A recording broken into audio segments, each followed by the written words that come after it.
So you're thinking about buying a condo. Here's 5 points of failure you need to know about before you sign on the dotted line.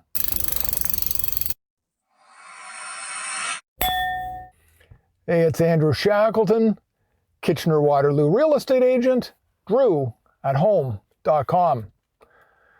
Condominium ownership is fantastic for busy folks who don't want to deal with maintenance, either because, you're young and busy and on the go, or you might be an older person who doesn't want to shovel snow or mow the grass. For you, condominium ownership might be the way to go. But unlike freehold, which is fairly cut and dry, condominium ownership can have several pitfalls you can fall into if you're not careful. Number one, the first thing would be build quality. Is the building constructed well? Was the builder in the first place reputable?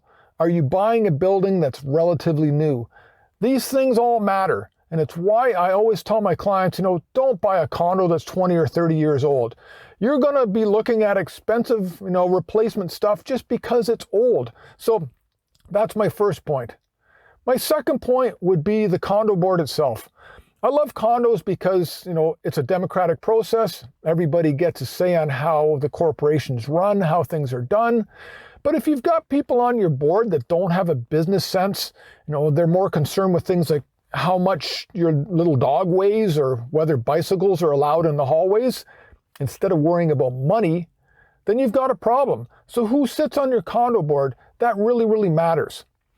This brings me up to my third point. Most condos have a property management firm that deal with the day-to-day, janitorial services, window cleaning, landscaping, etc. So who you hire as a property manager really, really matters. I always do a Google review, and believe it or not, a good property manager will have a 3-star review out of 5. That's terrible.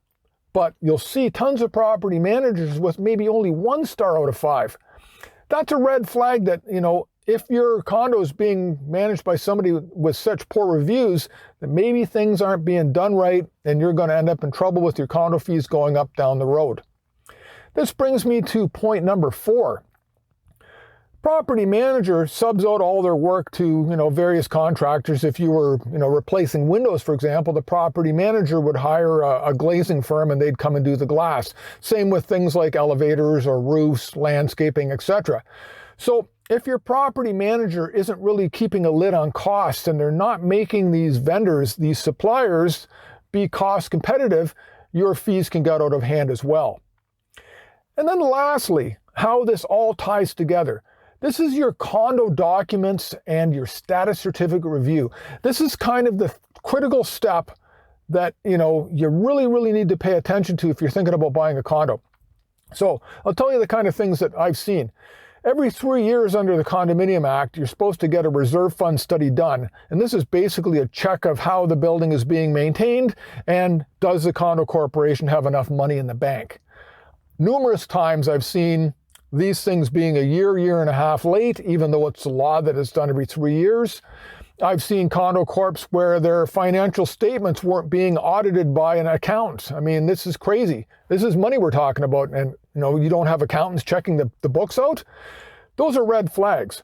And occasionally as well, when you're going through these documents, you'll come across things like elevators needing replacement at $400,000. And this hasn't been sprung yet on the unit holders. This is something that the board was talking about.